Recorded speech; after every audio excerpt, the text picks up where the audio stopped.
Bem-vindo no Radar, está aqui, mais uma vez, levando informação, levando conhecimento, conteúdos importantes. Julgamos aqui que seja importante e essa é a nossa intenção para melhorar a tua vida, melhorar a tua profissão, enfim, levar novos conhecimentos, que é sempre muito bom saber mais do que a gente já sabe, né? O conhecimento ele é vasto, né? Muitas áreas e nunca sabemos de tudo. Então, muito obrigado. Se você tem essa intenção, fica aí, não saia daí. Nossa conversa hoje aqui é meio nesse caminho aí, falar sobre empreendedorismo, sobre negócios, sobre empresa, né? O nosso convidado está inserido nesse contexto. Eu não sei que horas que ele dorme, mas nós vamos saber dele já, que horas que ele vai para o repouso, né? Leonardo Poli, ô Léo. Engenheiro eletricista de formação, vendedor, empresário, proprietário de empresas, várias delas. Dentre elas, Fate Energy, energia solar fotovoltaica, Carrega e Vai. Também tem estações de recargas rápidas para veículos elétricos e é sócio da Liga do Conhecimento. Além de fazer parte de muitas outras ações ligadas ao empreendedorismo, ligada ao assistencialismo com entidades, né? Esse é o nosso convidado. Léo, muito obrigado por você ter aceito o nosso convite para bater esse papo aqui. Vai ser um papo rápido, objetivo, mas torcemos que seja importante para quem está nos acompanhando, né? Com certeza. Agradeço pelo convite, é uma honra estar aqui com você para a gente trocar essa ideia, né? A gente já estava conversando sobre isso já faz um certo tempo, né? E que bom que deu certo hoje, cara. Era para ser hoje, nessa hora e nesse exato momento. Gostou do nosso espaço aqui? Gostei, esse cenário é incrível, cara. E eu gosto muito sobre história antiga, então eu já vi coisas aqui da Grécia Antiga, de Roma. Isso faz com que eu goste de pensar sempre que o empreendedorismo ele é algo muito desafiador todos os dias. E quando eu olho na época de Roma, que passaram vários imperadores e Roma se manteve por séculos de pé, então isso me faz com que eu pense que também uma empresa ela pode passar pelo menos décadas de pé. É só você ter a estratégia correta. Empreender não quer dizer que você tem que ser uma multi-empresa. Exato. Né? Você ter um pequeno negócio já é o empreendimento. Às vezes nem negócio é. Você empreender ali uma ação, até mesmo sem lucro, sem uma volta financeira, não deixa de ser empreendedorismo. Né? Você vê dessa forma também? Exatamente. A etimologia da palavra empreendedor, ela casa muito com a palavra empresário, né? Tem bastante gente que fala que empreendedor é uma coisa e empresário é outra. Empresário é quem tem CNPJ. Empreendedor, eu sempre penso que o empreendedor é alguém que realmente quer causar um impacto positivo no mundo. Uhum. Então, o empreendedor ele pode ser através do próprio CNPJ, ele pode ser um intraempreendedor dentro da empresa de alguém, ou através do empreendedorismo social, que é essas causas assistenciais que as pessoas gostam também. Você está como presidente do Conselho de Administração da Fábrica de Inovação também. Sim. A Fábrica de Inovação é uma associação, né, que tem, eu vejo assim, que o objetivo principal é fomentar a tecnologia, apoiar novas tecnologias nesse mercado, e Limeira se tornou meio um centro disso, né? Exato. Limeira hoje é considerada como a segunda cidade mais inovadora do Brasil, e a gente gosta de brincar que só perde para Florianópolis, que é a primeira, porque Florianópolis tem praia. A partir do momento que a gente trouxer praia aqui para Limeira, a gente se torna na primeira. E Limeira tem uma grande quantidade de CNPJs voltados para a tecnologia. Saiu recentemente, inclusive na voz lá do Roger Williams, que é o secretário de Tecnologia e Eficiência aqui da nossa cidade de Limeira, que atualmente tem 1.109 empresas voltadas para áreas de tecnologia. Então, isso é um número muito vasto. São empresas que prestam serviço tanto aqui dentro da nossa cidade, quanto a nível Brasil e a nível mundial também. O Roger tem um carinho especial por ele. Foi meu aluno no Senac. É mesmo, que legal. Alguns anos atrás. Sim. Um profissional muito competente na área da comunicação também. O bicho é radialista, ele é sensacional. Narrador. Né? Enfim, minha pergunta aqui, crucial. Como manter a sua empresa viva? Porque teve todo um processo. A gente espera que tenha esse processo, né? De você avaliar o mercado, de saber como atuar, qual a sua área melhor, onde você se daria melhor. Você juntou a grana, fez investimento e começou o negócio. Montou a tua empresa, seja ela do tamanho que for, ok, começou bem, mas a gente sabe que o número de empresas que encerram as atividades são altos também. Exato. Como manter a empresa viva no mercado, sendo competitiva? Você tem uma resposta para isso? Uma resposta 100% certeira a gente nunca tem, né, Sérgio? Mas dá para a gente traçar um norte. Eu vou pegar mais voltado para aquilo que eu tenho mais experiência, que é uma empresa de pequeno porte. Porque hoje, para você manter uma empresa de grande porte viva no mercado, são vários fatores que, inclusive, tem a ver muito com geopolítica, que é algo que a gente está vendo que está causando muitas alterações na humanidade, seja essa guerra comercial China-Estados Unidos, a Ucrânia com a Rússia também, acordos comerciais da Europa, aqui com o Mercosul recentemente. Sim. Então, tudo isso vem para fortalecer toda uma cadeia de suprimento das empresas, mas também vem para enfraquecer dependendo do setor. Falando sobre pequenas empresas, que eu acredito que seria mais o nosso foco aqui. Sim, claro. Todo pequeno empresário, né, uma empresa ali que gira em torno ali de algo de no máximo uns 10, 15, 20, até uns 30, 40 colaboradores, essa empresa ela sempre começou de um sonho. Então, às vezes, era um cara, uma mulher que era colaborador numa empresa, tinha essa vontade de ter um negócio próprio, só que às vezes essa pessoa ela pensou que ter essa empresa era pura e simplesmente saber apertar o parafuso. E o saber apertar o parafuso, vamos colocar que é algo mais operacional, independente do setor. E essa pessoa abriu a empresa e ela viu que, na verdade, ser dono do próprio negócio, do próprio nariz, vamos colocar dessa forma, não é só saber apertar o parafuso, mas tem que saber contabilidade, tem que saber de marketing, tem que saber sobre administração de negócio, sobre fluxo de caixa, sobre DRE, sobre várias outras coisas e principalmente vendas, que é o motor de toda empresa. Se manter é mais difícil do que começar? Eu acredito que sim. Começar, que eu digo, com alguma estrutura, uma base, né? Eu acredito que sim, ainda mais nos dias de hoje, porque hoje você consegue fazer qualquer coisa através de canais digitais. Então, se você tiver uma roupa que você vai lá e compra ela por R$30, você abre um canal no Instagram, uma rede social, e você faz a venda dela por 60, você não teve tanto trabalho assim. Agora, para você manter essa empresa crescendo cada vez mais, não é só a venda, você tem que criar estratégia, porque o que você faz, outros 100 também fazem. E ao longo desses 7 anos que eu empreendo com a Fate Energy, eu venho enfrentando muitos desafios, porque o mercado de energia solar fotovoltaica, por mais que seja algo voltado para a engenharia elétrica em específico, é um mercado que não tem barreira. Então, sem demérito nenhum para quem faz isso. Uhum. Mas eu vou dar um exemplo. O profissional que está cortando grama é o mesmo cara que está instalando placa fotovoltaica no telhado. Então, não tem uma barreira muito certa. Ah, é um mercado que precisa de normativa? Precisa. É um mercado que precisa de regulação? Precisa, mas não é um mercado que é tão fiscalizado. Então, a gente tem vários casos aí de telhados que caem, de instalações que pegam fogo. Por quê? Porque é qualquer um que está fazendo a instalação. E isso preocupa e isso gera um desafio também no mercado. Então faz com que você tenha que traçar cada vez mais estratégias para se destacar e se diferenciar em relação ao concorrente. A rapidez do mercado, talvez as ações, a gente talvez perceba que a formação profissional, a própria escola, não acompanha isso, não né? acompanha, não tá muito consegue rápido. oferecer profissionais capacitados assim nessa velocidade, né? Exato. E a falta de mão de obra constante a partir de uns tempos para cá, e vai ser cada vez mais constante, é algo que preocupa também, porque amanhã ou depois vai estar todo mundo trabalhando com internet, tá, mas quem que vai trocar uma torneira? Quem que vai pintar uma parede? Quem que vai instalar um ar-condicionado? Isso vale para todas as áreas? Para todas as áreas. A falta de mão de obra ela é enorme. Na fábrica de inovação, por exemplo, nós temos várias empresas de tecnologia. Assim como a gente estava conversando, né? Tem a Data System, Bluepex, AlphaSet e várias outras empresas de tecnologia. São empresas que a gente tem ali 200, 300, 400 colaboradores. E é constante a troca de posição de colaboradores de uma empresa para outra, porque falta mão de obra.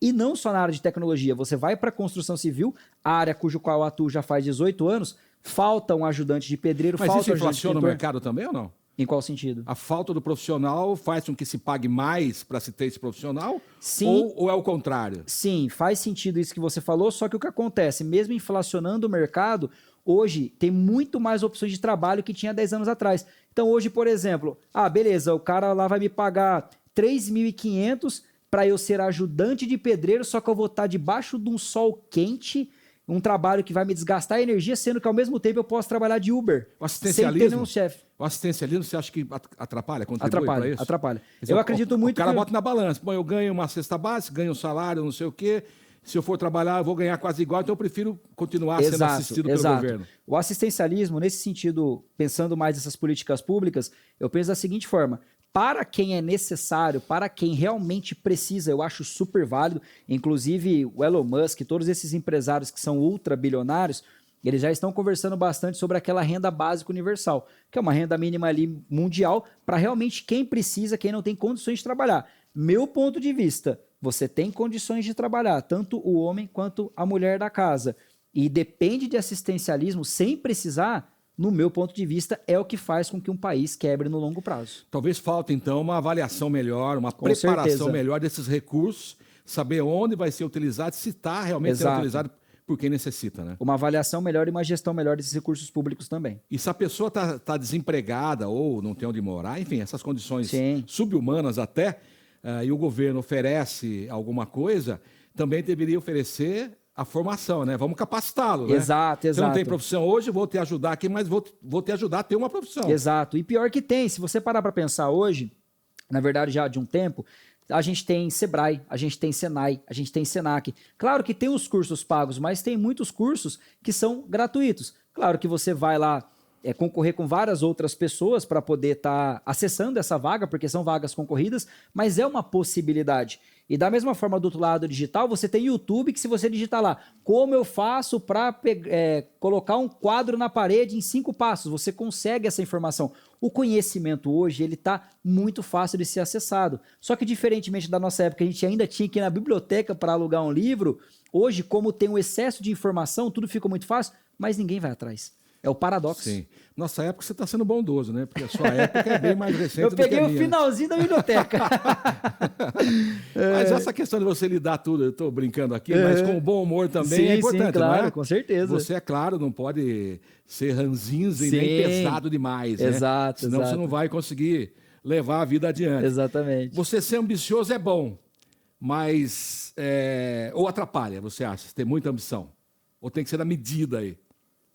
Olha, eu desde pequeno eu sempre fui alguém que eu acredito, eu sempre senti que eu nasci para fazer coisas grandiosas. Eu. E, lógico, a gente vai vivendo, vai passando a vida, e tem pessoas que falam, mas o seu sonho é muito grande. Só que daí vem outras pessoas que chegaram lá e falam assim, sonhar pequeno, sonhar grande dá o mesmo trabalho. O que muda é a execução. Então, para você atingir esse sonho grande, você tem que executar cada vez mais. Você planeja isso aí? Planejo. Até quanto tempo você planeja? Daqui 1 ano, daqui 2, daqui 10? Olha, eu trabalhar mesmo desde uns 12 anos de idade, que eu comecei a trabalhar como ajudante de pedreiro e de pintor com meu pai. Depois fui navegando por várias outras áreas, sempre dentro da construção civil. Que eu trabalho nessa pegada que a gente até conversou, né? Não sabe que hora que dorme, que hora que acorda, já faz uns 10 anos. Então, assim, eu sei que se for contar uma média, dá uma média de 14 a 18 horas por dia de trabalho. Se for contar tudo isso aí e colocar numa balança de aposentadoria, acho que daqui uns 4 anos já vou estar aposentando, mesmo com 34 anos, daqui 4 anos. Só que eu realmente pretendo parar com essa loucura daqui uns 5 anos, porque com a minha segunda empresa, que é a Carregue Vai, a gente já abriu essa empresa já pensando em vendê-la para um grande grupo, como o Grupo Sem Parar, o Grupo Ipiranga, por exemplo. Você tem essa projeção, então? Tem essa projeção, e a gente está colocando muita energia nela justamente para isso.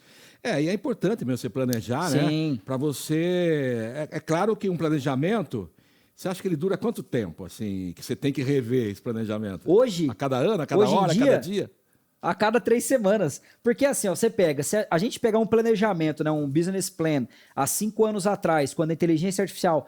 O pessoal pensa que a inteligência artificial surgiu agora, mas já faz 60, 70 anos. O que a gente tem acesso hoje é a inteligência artificial comercial, que é o ChatGPT, que é o Humanos, que é todas... As ferramentas evoluíram As ferramentas muito, né? evoluíram, exatamente. O planejamento de uma empresa, o longo prazo antes era 5, 10 anos. O médio prazo era 3 anos. Curto prazo, 1 ano. Hoje, longo prazo é 6 meses. Porque daqui 6 meses você não sabe como que vai estar a inteligência artificial. A IA vai estar criando outra IA que vai estar criando outra IA. Então, assim, as coisas estão crescendo e evoluindo de uma forma tão rápida que a gente não sabe como vai ser o dia de amanhã em relação à informação, em relação à tecnologia. Então, esse planejamento, no meu ponto de vista, hoje em dia, ele tem que ser revisado constantemente. Bom, você está aqui no Radar. Estamos aqui com o Léo Poli, batendo um papo sobre negócios, sobre empreendedorismo, sobre empresas, né? Como se manter no mercado. Nos siga aí, nos acompanhe nas redes sociais, que nossa intenção é isso, né? Ser útil para você, para a tua família, para o teu negócio, enfim, se mantenha ativo aí nas nossas redes e mantenha o contato conosco aqui. Em 2025, Léo, estava vendo aqui um número, o Brasil registrou, essa aqui é uma notícia ruim, na verdade, né? O Brasil registrou um número significativo de encerramentos de empresas, que chegou a quase 100 mil fechamentos. É muito alto. É muita coisa. É muito alto. Principalmente de janeiro a abril, né? Segundo o Ministério do Empreendedorismo. As razões desse encerramento é uma falta de planejamento. Olha, eu vejo que a maioria das pessoas, e a maioria eu posso dizer aqui que pelo menos uns 80%, a maioria das pessoas elas abrem empresa por alguns simples motivos. O primeiro deles, eu não quero ter chefe. O segundo, eu quero ficar rico da noite pro dia. E o terceiro, eu quero trabalhar menos. Ledo engano dessas pessoas, porque, por exemplo, eu sou empresário há 7 anos, eu trabalho 14, 16 horas por dia. Sempre trabalhei mais que os meus colaboradores, que também trabalhavam bastante, 8, 10, 12 horas, dependendo do dia. Questão de não ter chefe. A partir do momento que você sai de uma empresa, você tem um chefe só. Você vira empresário, cada cliente seu é seu chefe. Eu tenho mais de 350 chefes só na Fate Energy. Fora na Carregue Vai que eu tenho sócios. Na Liga eu tenho sócios. Na Liga a gente tem mais de 130 clientes. Então todos esses são os meus chefes, porque são eles que realmente trazem o dinheiro na mesa para a gente poder viver e pagar as nossas contas. E a questão do ficar rico da noite para o dia. Claro que o ficar rico vai da ideia de cada um. O que é ficar rico? É ganhar 10 mil, 50 mil, 100 mil por mês? 1 milhão por mês? Depende do ponto de vista de cada um. Só que quem abre empresa pensando nessas coisas, passa 1 ano, não vê nada disso, passa 2 anos, não vê nada disso, passa 3 anos, não vê nada disso, a pessoa resolve fechar a empresa, porque ela não está preparada para o longo prazo. Ela achou que ia ser 1000 maravilhas e não é. Mas eu demorei 4, 5 anos para poder me tornar próspero na minha primeira empresa. Sim. E com a experiência que eu obtive na minha primeira empresa, na segunda a gente já começou bem diferente. Então tudo é experiência, só que as pessoas precisam ter paciência. Quem não tem paciência de aguentar a porrada, aguentar o gosto do sangue na boca durante anos, não vai conseguir ser bem-sucedido como empresário. Você falou dos muitos chefes aí, né? E nós falamos de ambição também, né? Ambição e humildade combinam? Olha, eu acredito que elas não são opostas. Eu diria que o oposto de humildade é a ganância. Porque eu vejo assim que a ganância é querer o poder pelo poder, é querer o dinheiro pelo dinheiro. A ambição eu vejo que é querer você extrair o máximo potencial de si mesmo. E consequentemente a isso, você acaba ganhando dinheiro, porque quanto mais você gera riqueza para a vida das pessoas, mais dinheiro você ganha. Eu acredito que esse é o fruto de você ser bem-sucedido. É porque é uma continha aí que tem que fechar, né? Exato, tem que fechar. Você respeitar o próximo, ter muitos chefes que teoricamente querem ditar o seu dia a dia, Exato. né? E ao mesmo tempo alimentar a sua missão, seu desejo de ser superior no teu negócio. Sim. Ali é uma arte ali, né? Uma Exato. arte da psicologia, inclusive, né? É bem isso. Então não vejo errado quem é ambicioso. Quem cresce na vida é quem continua sendo ambicioso, independente dos desafios das pancadas que o empreendedorismo e a vida como um todo nos traz. Mas sem ambição ninguém chega em lugar nenhum. Quem sente que nasceu só para poder trabalhar de forma convencional, não tem certo ou errado. Ai, mas eu sou melhor porque eu sou empresário. Não, eu sou melhor porque eu sou CLT. Não, é a opção de vida de cada um. Mas se você quer abrir uma empresa e você quer ser bem sucedido como empresário, esteja preparado para fazer aquilo que a maioria não faz. Aliás, eu tive uma conversa recente com o Raul Grocco, que você conhece também. Justamente um dos assuntos, uma das pautas foi esta, né?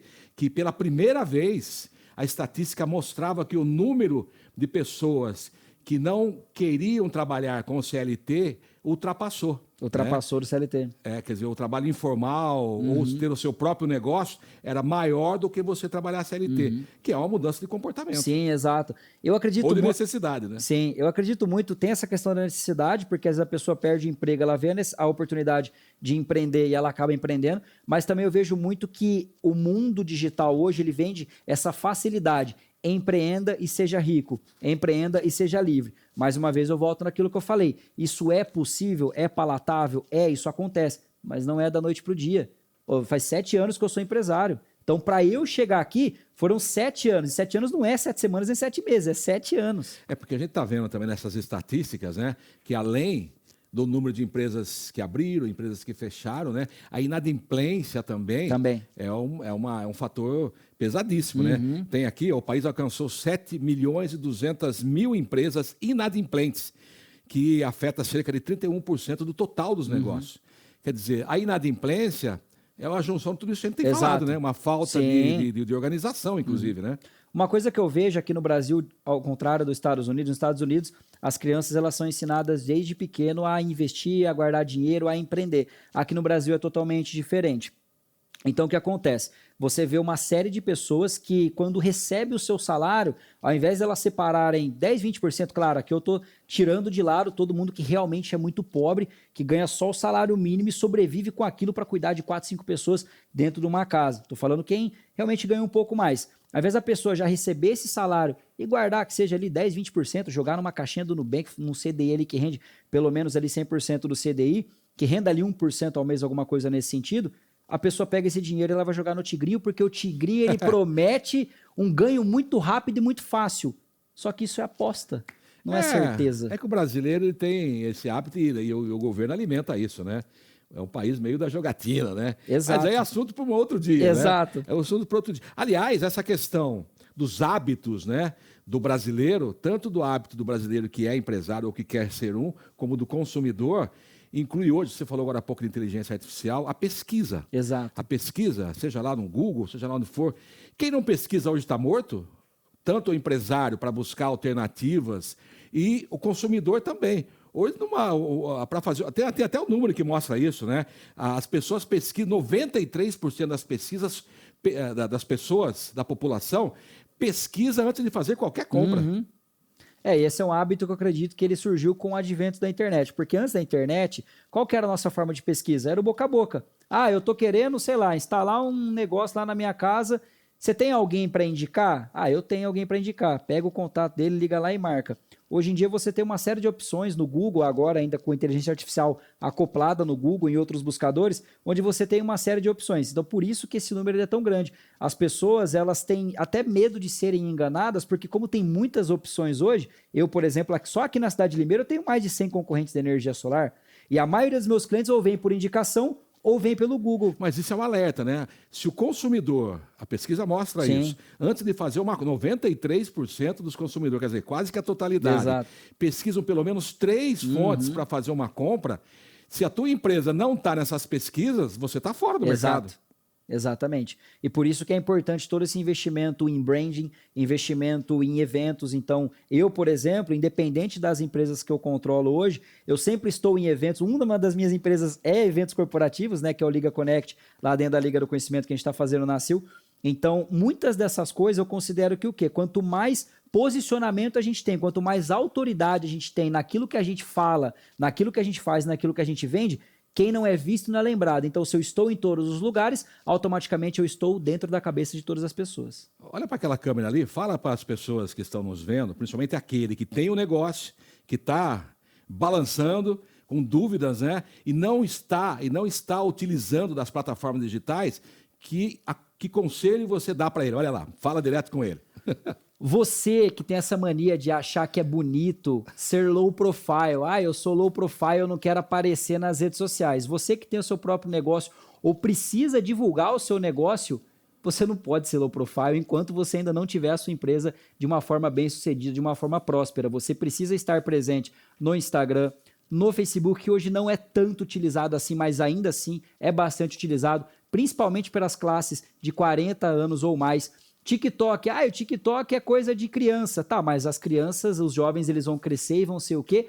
Os futuros clientes da sua empresa. Então você precisa sim estar presente em todas as redes sociais, independente de qual, porque é aquela máxima, quem não é visto não é lembrado. Esse tipo de informação tem que fazer parte do planejamento da empresa. Também. O marketing ele é essencial. Sem o marketing, ainda mais hoje em dia que tem tráfego pago, todas as empresas estão sendo vistas, se você não investe nisso também, você acaba sendo esquecido. Porque a gente tem visto também, e uma pesquisa, inclusive, publicada na revista a Carta Capital, que diz o seguinte, que mesmo com um saldo positivo na abertura das empresas, o Brasil enfrenta uma luz amarela, Está chegando na luz vermelha ali, que é um alerta. Exato. Que mais 1/3 dos novos negócios formais encerram as atividades nos 4 primeiros meses. A gente está falando de ano aqui, 1 ano, 2 anos, 3 anos, 4 primeiros meses de 2025 encerraram suas atividades. Isso é um dado do Ministério do Desenvolvimento. Isso é um alerta para o empresário, né? Mas vamos jogar isso para quem pode ajudar. Existe um alerta que essas entidades, instituições estão prontas para ajudar. Você falou de Sebrae, você falou de Senac, no caso de Limeira tem a Sala do Empreendedor e tal. Acho que para quem não tem uma condição gigante de investimento, esses caminhos são os mais próximos, né? Sim, com certeza. E além desses que você citou, que são instituições excelentes, que prestam esse serviço de apoio para todos os empresários, seja empresário de pequeno, médio ou grande porte, a gente tem também a Liga do Conhecimento. A Liga do Conhecimento é um movimento filantrópico aqui da cidade de Limeira. A gente começou ele em 2020, o fundador foi o Giovanni Tito, a gente entrou como sócio depois. E a gente sempre trouxe alguns empresários aqui da nossa cidade para falar sobre vendas, marketing, gestão, processos e uma infinidade de coisas em relação ao empreendedorismo. Tudo de forma gratuita. E agora a gente também está com o Liga Connect, que é o encontro de empresários lá na CIL. Então, claro, o empresário, empresária que está assistindo a gente aqui nesse momento e é de Limeira e região, tem acesso a isso. Mas e quem está assistindo a gente e não é dessa nossa região? Tem Sebrae no Brasil inteiro, tem Senai e Senac no Brasil inteiro também, e a gente tem as plataformas digitais. Hoje no YouTube, qualquer coisa que você coloca lá, fora outras plataformas de curso, você consegue um acesso infinito de vários temas e várias coisas, de cursos e tudo mais. É aquela velha história, Sérgio. Quem quer, faz acontecer. Quem quer, levanta cedo ou trabalha até 3, 4 horas da manhã para fazer acontecer. Agora, quem só pensa em ficar reclamando, não vai mudar nada na vida. A gente está no ano que é 2026, é um ano que vai ter Copa do Mundo, é um ano que está tendo reforma tributária, está deixando todo mundo de cabelo em pé, é um ano que vai ter eleições daqui a alguns meses. Então é um ano cheio de distrações, Sim. um monte de feriado pela frente. Quem colocar foco, quem colocar energia nos seus negócios, nas vendas, no atendimento de excelência dos seus clientes, vai conseguir sair invicto desse ano. Agora, a maioria das pessoas preferem ficar preocupadas com todas essas distrações que estão por vir aí. Depois as pessoas são as mesmas que ano que vem vão estar reclamando do governo, vão estar reclamando de qualquer outra coisa. Mas a mudança está dentro da gente. O jovem empreendedor hoje, existem várias entidades aí, o próprio Ciesp, Sim. a CIL e outras entidades atuam nesse setor do jovem empreendedor, você motivar, incentivar essas pessoas jovens a empreender. Sim. Né? Mas a gente percebe também que o comportamento dos jovens hoje são muito superficiais. Ninguém está se aprofundando muito. Sim. Porque as facilidades que a globalização trouxe faz com que seja dessa forma. Eu vejo isso como um ponto negativo. Você acha que isso pode pesar em ter uma empresa, um negócio mais estruturado, porque ele não vai a fundo nisso? Olha, eu gosto de falar que hoje tem 2 tipos de profissionais. Tem um profissional que ele é generalista, então ele é bom em muita coisa. E tem um profissional especialista, que ele é muito bom em uma única coisa, mas nas outras ele tem uma certa defasagem, que seria o profissional T, vamos assim dizer. Eu vejo que a maioria dos jovens hoje em dia, eles são generalistas e essa é a especialidade deles. Só que, mais uma vez, assim como sempre foi, o jovem de hoje, que tem ali uma faixa de uns 13 até uns 20 anos, que se especializar em uma única coisa e ele colocar aquilo dentro do coração, dentro da rotina dele, que vai ser só aquilo que ele vai fazer, ele vai se tornar o melhor naquilo e ele vai ser bem mais sucedido do que as outras pessoas No seu dia a que dia, pensam no geral. você é um cara jovem, está com quantos anos? Tô com 30. 30 anos, jovem, super jovem, né? E você tem toda essa vida agitada aí, Sim. né? Como é que é o seu dia a dia? Fala aí, você levanta que horas? Cara, depende muito do dia. Depende muito assim. Se é um dia que é cheio de rojão, 7 horas da manhã eu tô de pé, 4 horas da manhã eu tô trabalhando. Então eu durmo 3, 4 horas por dia.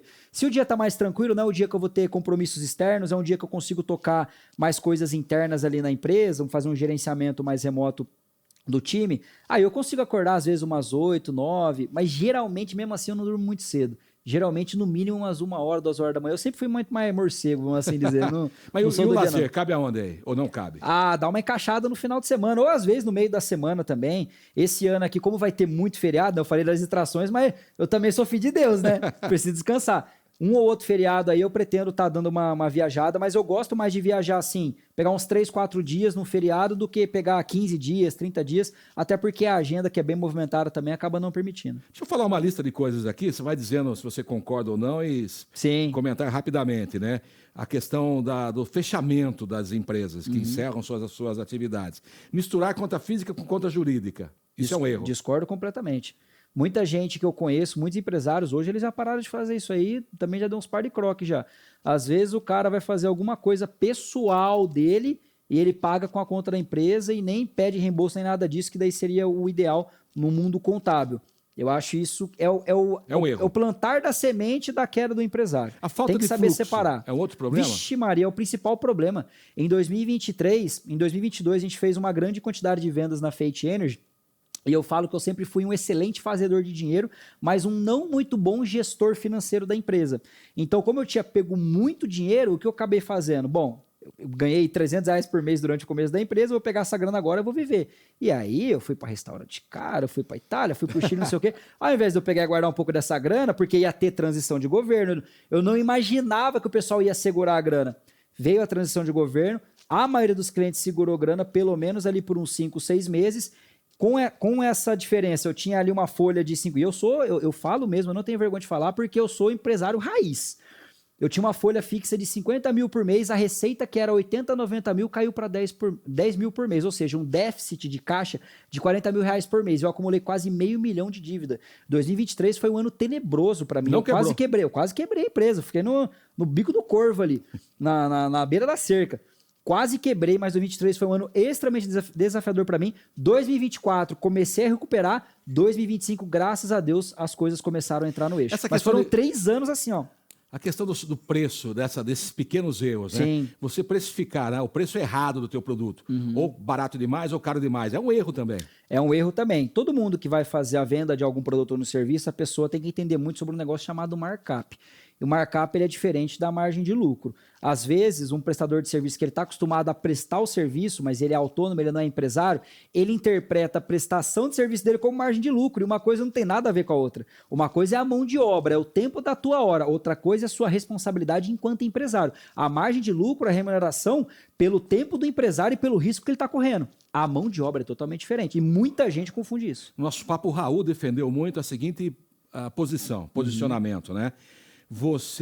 Uma dos principais caminhos para o negócio dar certo, isso lá na abertura até, é você ouvir sempre o seu cliente. Com certeza, sem sombra de dúvidas. Ele é a balança. Não adianta você impor a qualidade que você acha que tem qualidade ou o preço e tal. Essa audiência, né? Exato. Ouvir sempre o teu cliente, você acha que é a palavra-chave? Sem sombra de dúvidas, assina embaixo o que o Raul falou. E tem uma pessoa que é extremamente bem sucedida a nível mundial que criou essa ideia do Customer Centric, que é o cliente no centro de todas as coisas, que é o Jeff Bezos, fundador da Amazon. A Amazon sem ignorar hoje... o mercado, né? Exatamente.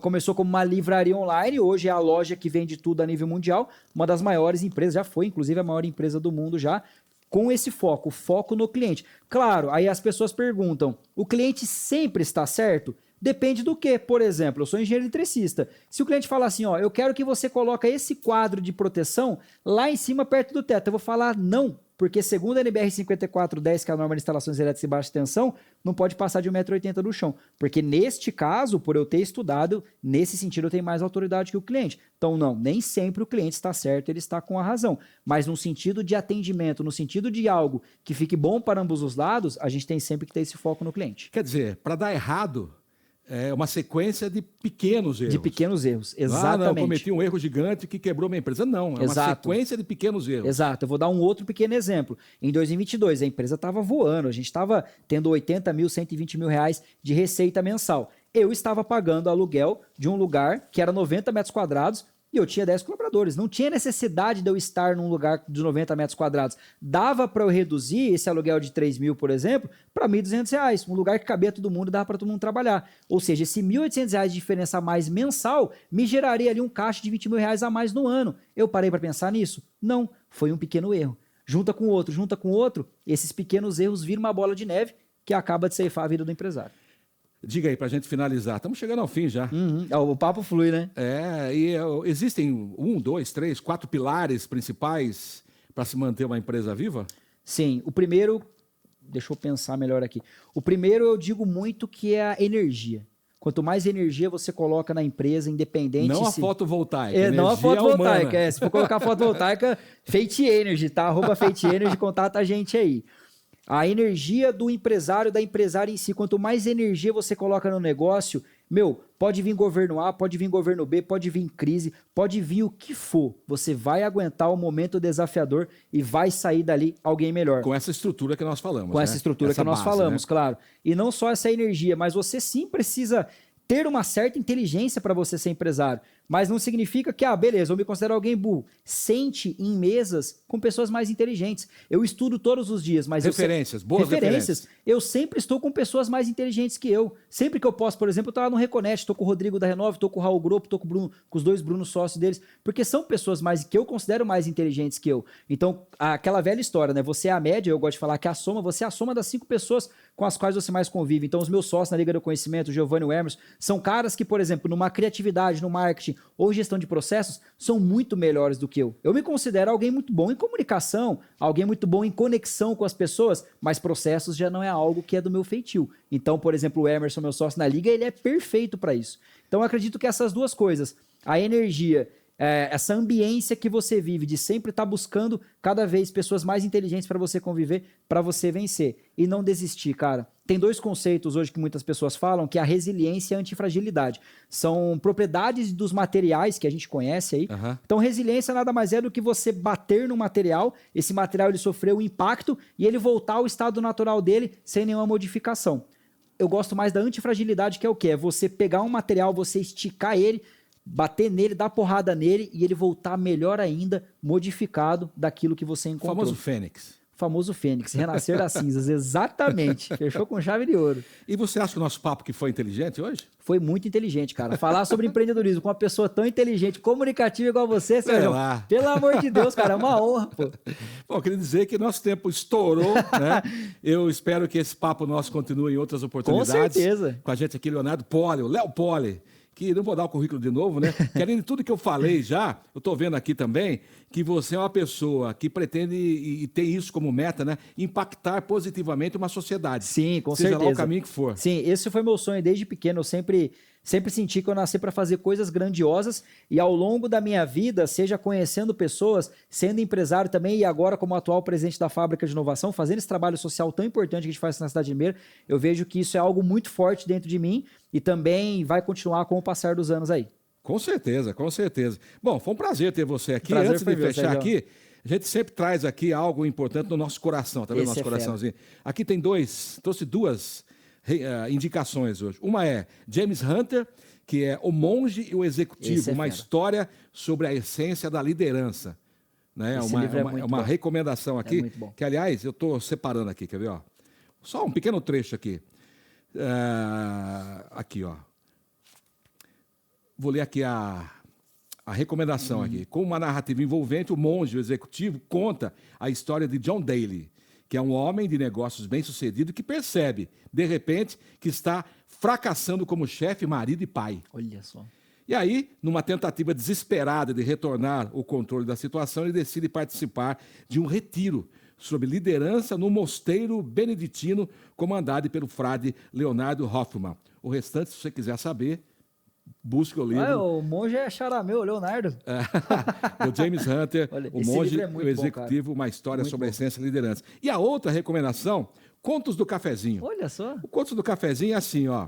Existe uma lenda que há mais de 1000 anos um monge passeava pelas pastagens da Arábia, enquanto sentia o calor da tarde aquecer suas costas, respirava o ar puro e ar seco das montanhas. Perto de uns arbustos, o monge notou uma certa agitação, onde algumas cabras brincavam. A alegria dos animais era tamanha, e aí ele começa a envolver toda essa conversa regado por um bom café. Olha então só. o livro traz aqui Contos do Cafezinho. Esse é nacional. Nacional, são Nacional. histórias, né? Uhum. Aliás, foi um investimento, né? Que foi do Cafés do Brasil, né? Que é uma ação Sim. nacional, e a Medley, indústria farmacêutica. Sim, sim. Olha que trabalhou legal, isso. cara, que então, bacana. recomendação também. Muito Contos do Cafezinho. Léo, um abraço. Sérgio, Obrigado. Obrigado, viu, cara? Pai tá papo, velho. Pela tua vinda aqui. Eu que agradeço. Vamos nos encontrar mais vezes. Fique com a gente, você, sempre aqui, no Radar.